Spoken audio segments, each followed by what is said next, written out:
আসসালামু আলাইকুম। Basic to advance T-shirt ডিজাইনের আজকে দ্বিতীয় পর্ব।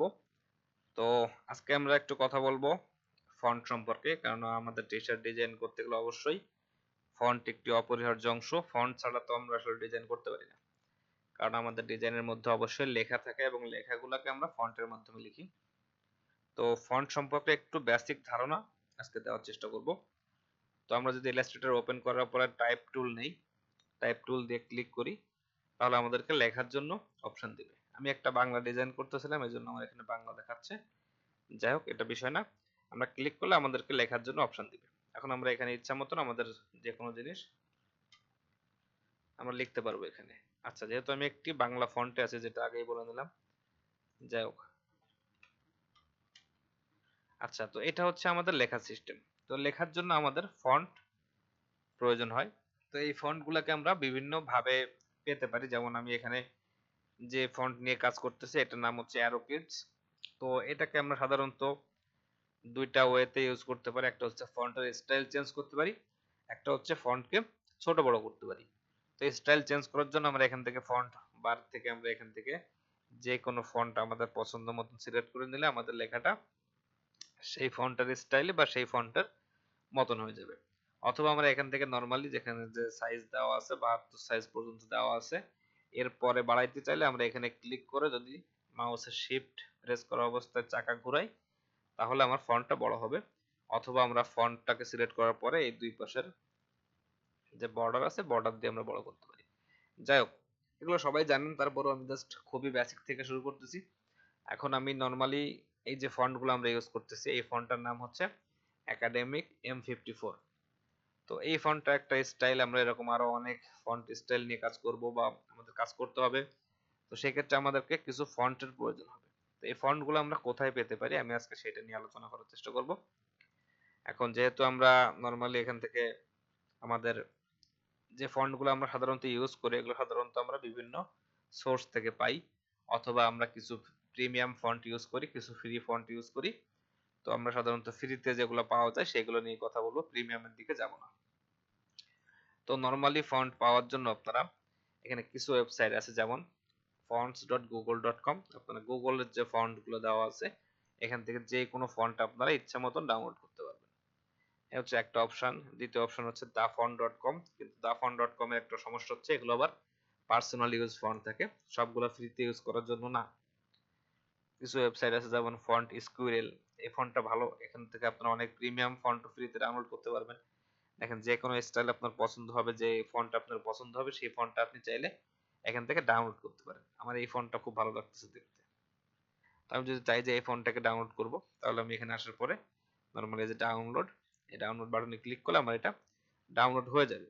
এখন আপনার ব্রাউজারে যে সেটিং করা আছে সেই অনুযায়ী এটা যে কোনো ভাবে ডাউনলোড অপশন দেখাইতে পারে, বা কিছু অপশন আছে যেগুলো হচ্ছে আপনার নরমালি প্রিমিয়াম ফন্ট কিন্তু এখানে দেওয়া থাকে। যেমন দেখেন, এটাকে যদি আমরা ডাউনলোড করতে চাই, এখান থেকে আমাদেরকে এটা কিনতে হবে। বাট এখান থেকে আপনারা চাইলে এটাকে, আচ্ছা সরি, এটাকে আমরা চাইলে এখান থেকে ফ্রিতেও ডাউনলোড করতে পারবেন।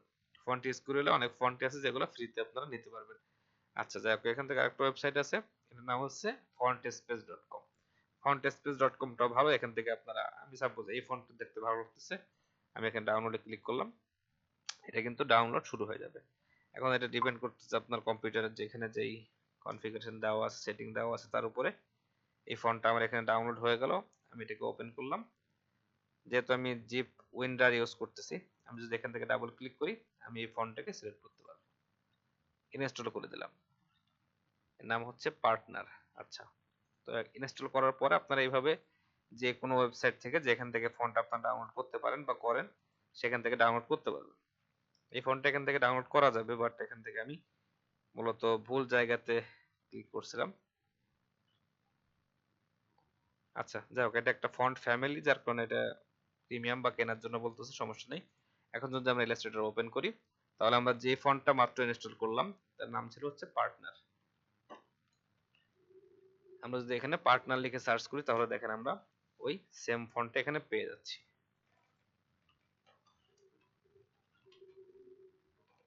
এই যে, তো এটা হচ্ছে আমাদের নরমালি ফন্ট ইউজ করার সিস্টেম। আমাদের যেখান থেকে যে ফন্টগুলো পছন্দ হবে বা যে ফন্ট দিয়ে আমরা ডিজাইনটা করতে চাই, সেই ফন্টটা আমরা গুগলে একটু সার্চ করে নিব। অথবা নরমালি যেটা করতে হবে সেটা হচ্ছে আপনাদেরকে একটু ফন্ট সম্পর্কে ধারণা নিতে হবে। আপনারা কিছু ফন্ট সেভ করে রাখতে পারেন, কিছু ফন্ট আপনারা ডাউনলোড করে রাখতে পারেন। এর ফলে কি হবে, আপনাদের ফন্ট সম্পর্কে কাজ করতে সুবিধা হবে। যেমন আমাদের এখানে আমরা যদি dafont.com এ যাই, এখানে দেখতে সুবিধা হবে। এখানে অনেক ক্যাটাগরি আছে ফন্ট, যে ক্যাটাগরি গুলোতে আমরা বিভিন্ন রকম ডিজাইন করে থাকি। যেমন আমরা সাধারণত যে টাইপের ডিজাইন করি, আমাদের নরমালি যদি স্পোর্টস ক্যাটাগরিতে ডিজাইন করতে হয় তখন আমাদের এই টাইপের ফন্টের প্রয়োজন আসে, এইরকম যেগুলো স্ল্যাব ফন্ট। অথবা আমরা এই যে হরর ক্যাটাগরিতে যদি ডিজাইন করতে চাই, সেক্ষেত্রে আমাদের একটু হরর টাইপের ডিজাইন নিয়ে কাজ করতে হবে। আমরা যদি চাই যে আর্মি কোনো টপিক নিয়ে ডিজাইন করব, সেক্ষেত্রে স্টেনসিল বা আর্মি যে অপশনটা দেওয়া আছে, এই আর্মি অপশনগুলো নিয়ে আমরা সাধারণত ডিজাইন করি। অথবা আমরা এখান থেকে আরো অনেক রকম ক্যাটাগরি আছে, যেমন আপনি চাইলে calligraphy, hand written, old school, এখানে অনেক রকম ক্যাটাগরি দেওয়া আছে। এখান থেকে আপনারা চাইলে কিছু, যেমন হ্যালোইন একটা অকেশন, এরকম অকেশন বেস ফন্ট পাবেন আপনি। এগুলো হ্যালোইনে ইউজ করা হয়। যেমন আমরা ক্রিসমাস নিয়ে কাজ করছি কিছুদিন, এই মাত্র কাজ করতেছি আমরা ক্রিসমাস নিয়ে। সরি, আজকে 26 তারিখ, ফলে ক্রিসমাস আওয়ার। তো এইগুলো হচ্ছে ক্রিসমাস ফন্ট। তো এখান থেকে একটু আপনাদেরকে রিসার্চ করতে হবে যে কোন টাইপের ফন্ট নিয়ে কাজ করতে পারবেন। এখন dafont.com এর ফন্ট কিন্তু ফ্রি না, অনেকগুলাই পার্সোনাল ইউজের জন্য শুধুমাত্র, কমার্শিয়াল ইউজের জন্য না। বাট এটা খুব একটা ম্যাটার করে না, আপনি এখান থেকে চাইলে ফন্ট নিয়ে ইউজ করতে পারেন। তবে হ্যাঁ, আপনার ক্লায়েন্ট যদি জানতে চায় যে ফন্টটা কোথায় পাইছেন, সেই ক্ষেত্রে সমস্যা হতে পারে। তো সেই জন্য এটা আমি বলবো যে আপনারা যেহেতু বিগিনার, সেহেতু আপনারা ফ্রি ফন্ট নিয়ে কাজ করা শুরু করেন।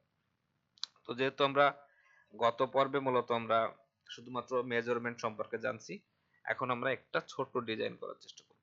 এখানে যেহেতু আমরা একটা ফন্ট পাইছি, এই ফন্টটা আমার ভালো লাগছে, অথবা আপনি যদি চান এখান থেকে, তাহলে এখান থেকে ওইটা যেহেতু আমার একটু স্ক্রিপ্টের একটু পেঁচানো টাইপের ফন্ট, আমরা এখান থেকে একটা সোজা সাপটা টাইপের একটা ফন্টও কিন্তু নিতে পারি।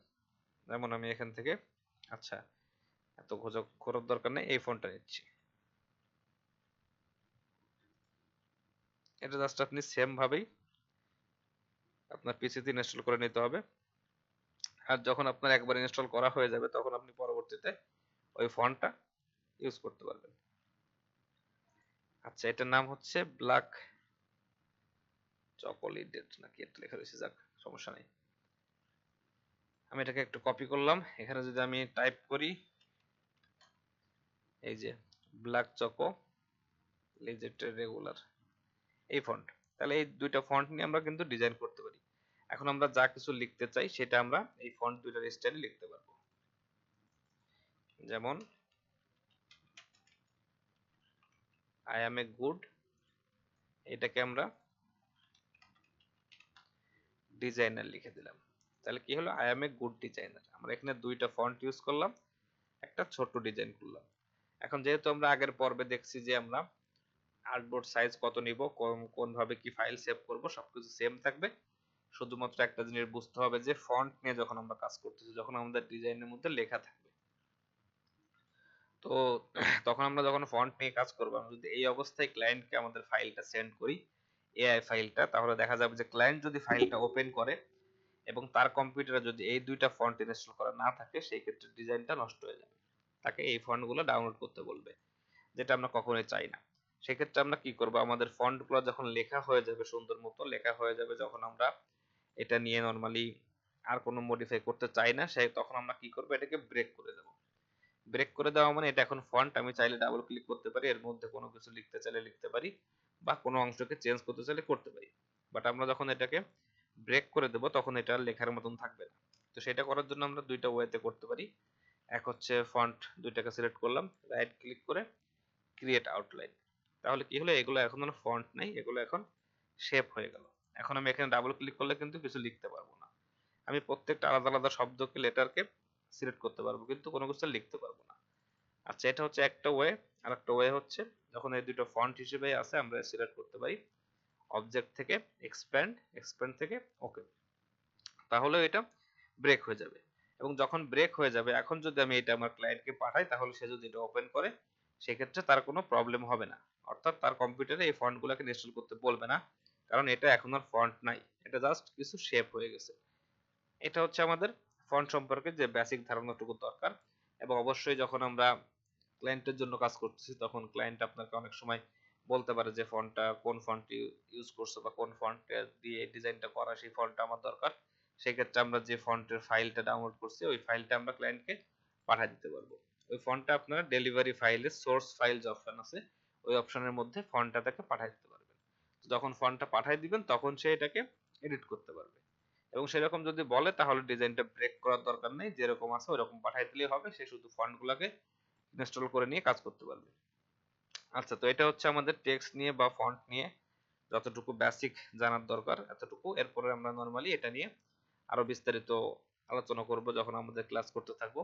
এখন যেহেতু এটাকে আমরা ব্রেক করে দিছি বা ব্রেক না করলেও আমরা যদি চাইতাম যে কালার চেঞ্জ করি তাহলে আমরা এখান থেকে করতে পারতাম এইভাবে। এখন এটা মনে করুন যে আমার একটা ডিজাইন, যখন আমার ডিজাইনটা হয়ে গেছে কমপ্লিট তখন আমরা কি করব, ফাইল থেকে এক্সপোর্ট, এক্সপোর্ট থেকে এক্সপোর্ট ফর স্ক্রিনস, এখানে যাওয়ার পরে এটা একটা নাম দিব। I M a good designer কিছু একটা নাম দিলাম। এখান থেকে আমরা পিএনজি অপশনটা সিলেক্ট করে দেব এবং যদি এক্সপোর্ট আল্ট বোর্ডে ক্লিক করি তাহলে আমাদের যে মেইন ডিজাইনটা এখানে তৈরি হইলো সেই ডিজাইনটা পিএনজি আকারে এক্সপোর্ট হয়ে যাবে এবং এটা আমরা গত পর্বে দেখছিলাম। তাহলে এটা হচ্ছে আমার একটা ডিজাইন। আচ্ছা, এটা আসতে সময় লাগতেছে। এটা হচ্ছে আমার একটা ফাইনাল ডিজাইন। আমি যদি এই কাজটা আমার ক্লায়েন্টের জন্য করতাম তাহলে অবশ্যই এটা আমি তাকে পাঠিয়ে দিতাম, এই পিএনজি ফাইলটা। আচ্ছা, তো আশা করি, এবং আমি অবশ্যই আমার টি-শার্ট ডিজাইন মাস্টার ক্লাস গ্রুপে কিছু ফন্ট শেয়ার করব যে ফন্টগুলো আপনারা আপনাদের কম্পিউটারে ইনস্টল করে নিতে পারবেন এবং কাজ করতে পারবেন। আশা করি এটা আপনাদের হেল্প হবে। যাই হোক, তো দেখা হবে আগামী পর্বে নতুন কোনো টিপস নিয়ে। সবাই ভালো থাকবেন। আর টি-শার্ট ডিজাইন মাস্টার ক্লাস চ্যানেলে যাওয়ার পর আপনারা ওইখানে প্লেলিস্ট অপশন পাবেন, ওইখানে গেলে আপনারা এই ভিডিওগুলো সিরিজ আকারে দেখতে পারবেন। তো ধন্যবাদ সবাইকে। আসসালামু আলাইকুম।